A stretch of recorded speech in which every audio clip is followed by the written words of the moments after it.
Hi everyone, we're back for another breakdown of our latest fight against Ultimo Destructo.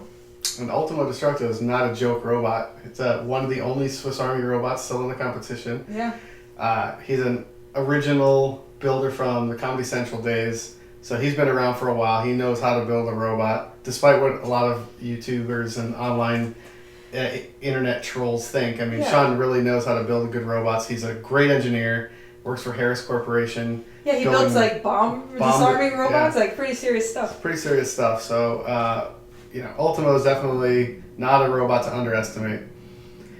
And we've seen his robot actually progress a lot over the last few seasons. And so, I mean, he went from an original steel frame, kind of like really thin wall tube steel frame, to what he's got now, which is an aluminum extrusion kind of a assembly. So let's talk a little bit about what we did to get ready for this fight, because we made a few changes on the robot.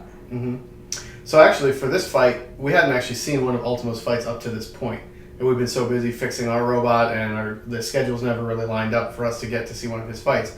But we've heard from other builders that his robot was actually working pretty well. Obviously, He's got 4 different configurations, a vertical, a horizontal, a flipper, and a hammer. Now, we weren't too concerned about the hammer. I'd heard that he'd been having some issues with it. But of course, you're not going to walk up to your opponent and ask them what configuration they're going to use against you. So definitely that's part of the mind game, I think, with those Swiss Army type robots, is you don't know the opponent doesn't know what you're going to use. So we kind of suspected he would use the flipper, because if I was him, that's what I would use, especially with our history of getting stuck upside down with the robot. So I thought he was going to use the flipper. I thought for sure he was either going to use the vertical or the horizontal, because the horizontal, I mean, we'd seen his robot, he'd been doing some testing in the test box, which is just on the other side of the wall from our pit, so we get to hear kind of different robots spin up, and you're like, wow, that sounds scary, and then you run out and check it out. But his horizontal bar was, I don't know, 4 or 5 feet in diameter. I think it was huge, so definitely a scary weapon. The vertical setup he had was pretty much exactly this setup, brushless motors, same ones we used in previous seasons, so we figured that was a pretty dangerous setup for us as well. But so he was actually, like you said, in the test box, and I was dying to see the rockets. Like Mike said, we hadn't seen any of his fights, so the rockets may seem like they're not going to do a lot of damage, but it's still something new. It's an unknown. So we wanted to see them work before we went in there. And we actually went out to the test box. He was in the test box. We were waiting around. We had some work to do, so we stepped away for a second. And of course, that's when he fired the rockets. So we missed seeing them live, but luckily Mike Jeffries from Bombshell had actually taken a video that he was nice enough to show us. So all we had seen was, I think he only launched the 1 rocket in the test box.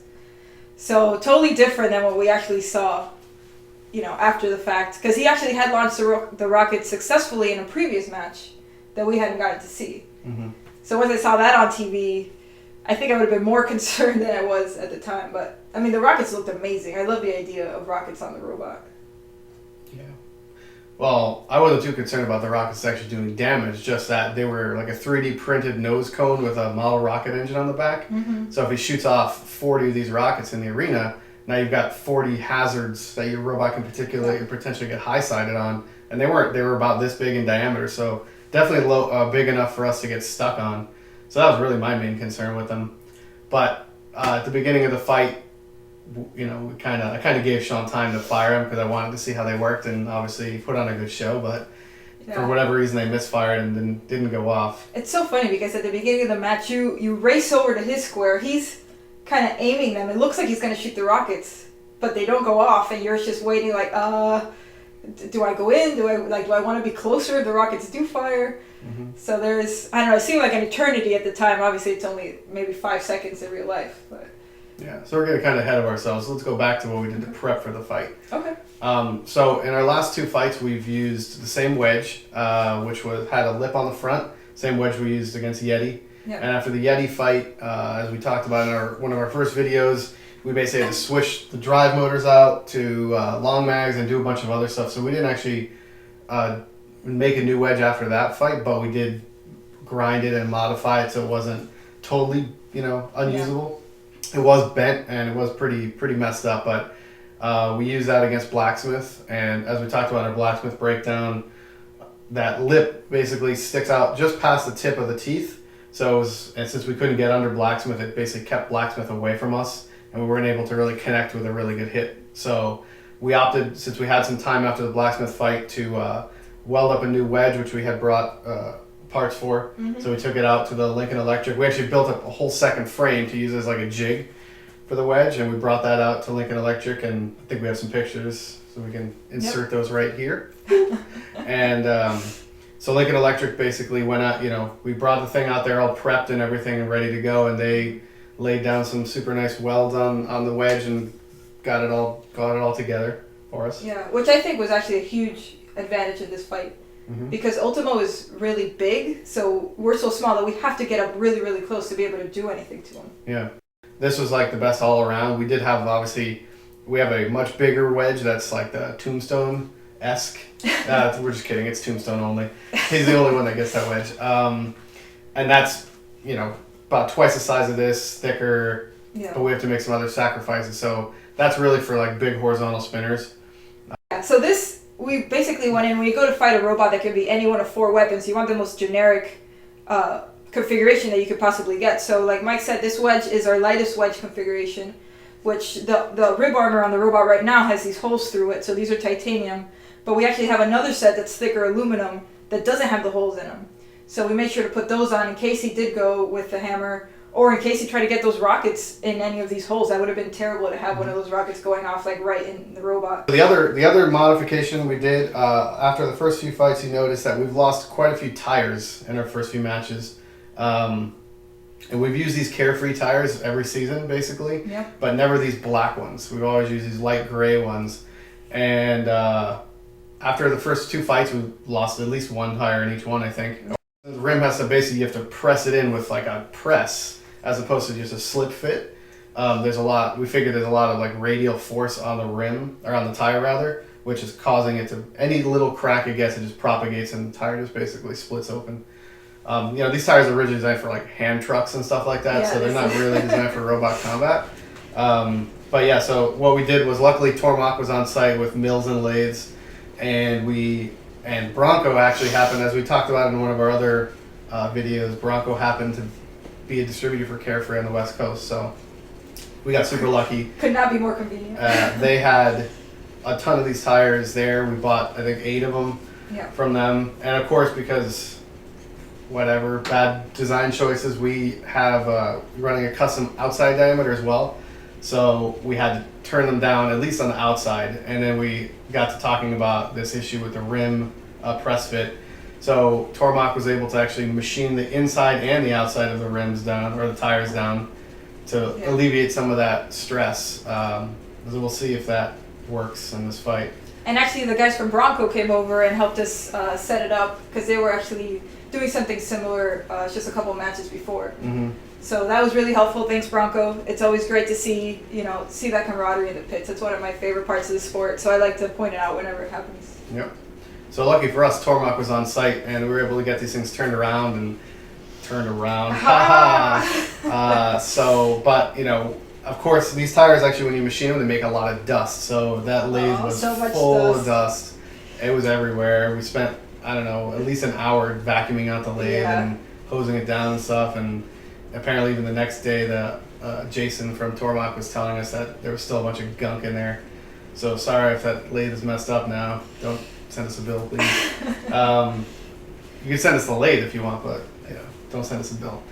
So another thing that we did, because we absolutely didn't want any tires falling off again, is that in addition to pressing them on, we actually put as much glue as we could in the tire. So the rims were now also glued onto the tires. So if it did happen again and it did tear a little bit, at least the glue would keep it from coming all the way off, at least for a little while. So we were kind of hedging all our bets, because up to now we had gotten lucky. We only lost 1 tire at a time, but it could really disable the robot if that happened. 2 tires on the same side. So we were taking it pretty seriously. Yep.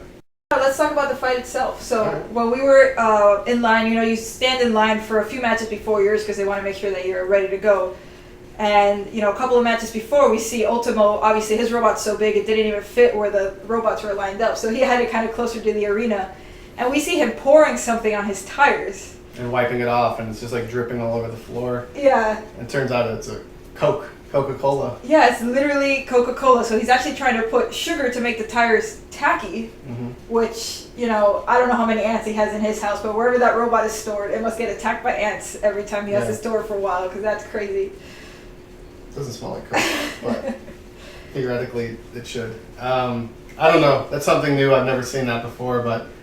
Yeah, it's kind of part of all the mind games. You see him doing that, you're like, well, what is he planning? He's obviously wants to outpush us. He's got, like, this whole strategy going, so... Yeah. It was interesting to see him do that, but we had to go in right after, so his tires were still wet, actually, when we went in, for sure, because it was just a few minutes later. Interesting. So, yeah, he had the robot covered, but even then he was...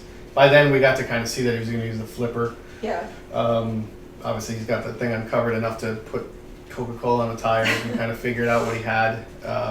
But, you know, he kept it fun, and we got into the arena when we were unloading.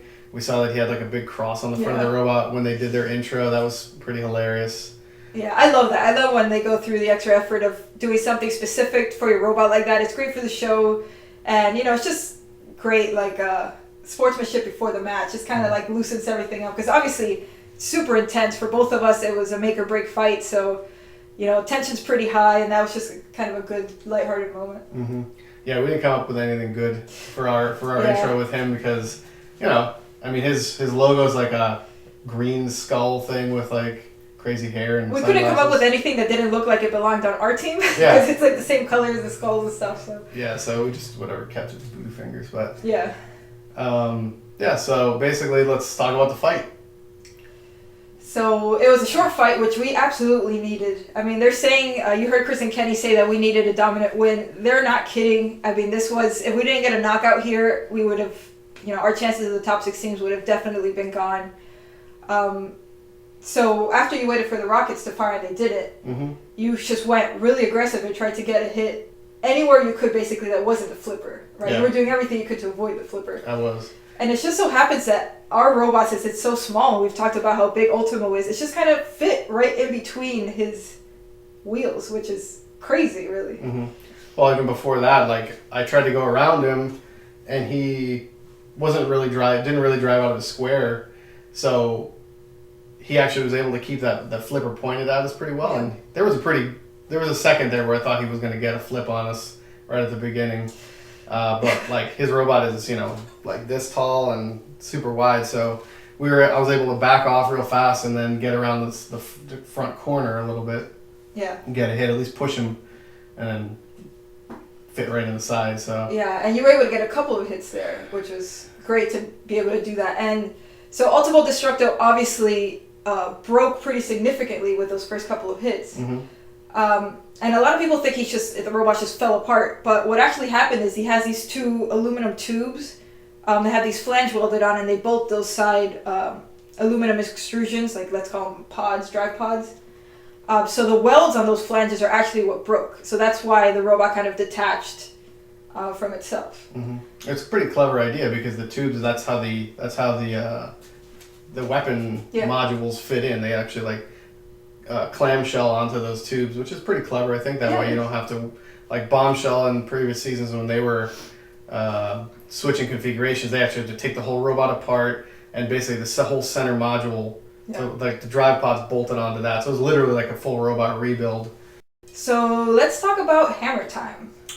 So after the first few hits, and Ultimo was pretty much broken and couldn't drive. I know he was having some other drive issues with his like brushless drive. But after the robot split in thirds, like I'm not really sure if he lost signal or whatever. Yeah. I was able to get him into the corner right under one of the hammers that we were controlling.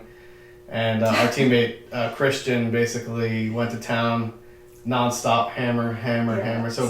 So we normally trade off who gets to do the hammers every match. So each person will only get one chance to do the hammers for the tournament usually. So obviously whoever's doing the hammers is really eager to hit that button, and it's really hard to ever get a chance to push a robot into the hammers. So yeah, when Christian saw that was there, he just went to town. He did not stop hitting that button for the whole time that the countdown was happening. So sorry, Ultimo, that was a little overkill, but you know, he just would not stop. Yeah, it was perfectly centered on Bill Murray's face too. So sorry Bill, sorry Chive, but you know. So for us, that was a pivotal win. That was our first knockout of the season, actually. Yeah, which we've never not won by a knockout in previous seasons. Every single win has been a knockout. So now our only win before this was a judge's decision. So we were definitely out of our element. I think this is a big turning point in the confidence of the team. And, you know, some people online have described it as kind of teething problems with the robot. You know, it's just kind of getting into a new robot and getting comfortable and getting it to work reliably. So that's pretty much it. Oh, and Ultimo gave us this tire, which again, if you want to see, like, this is basically how the tires rip. But I think we might have hit this one or something. Who knows? Yeah, but again, the BattleBots tradition of signing something as a battle trophy after you get out of a match, which is great, and we always keep them as, you know, until we win that giant nut, these are the next best thing. So Yeah. I love getting them. So that's it. Our next fight is against Overhaul. We can announce that because we're actually recording this a little bit delayed, so the Overhaul match is already aired. So keep an eye out for that breakdown for the results of that match. And thanks for tuning in.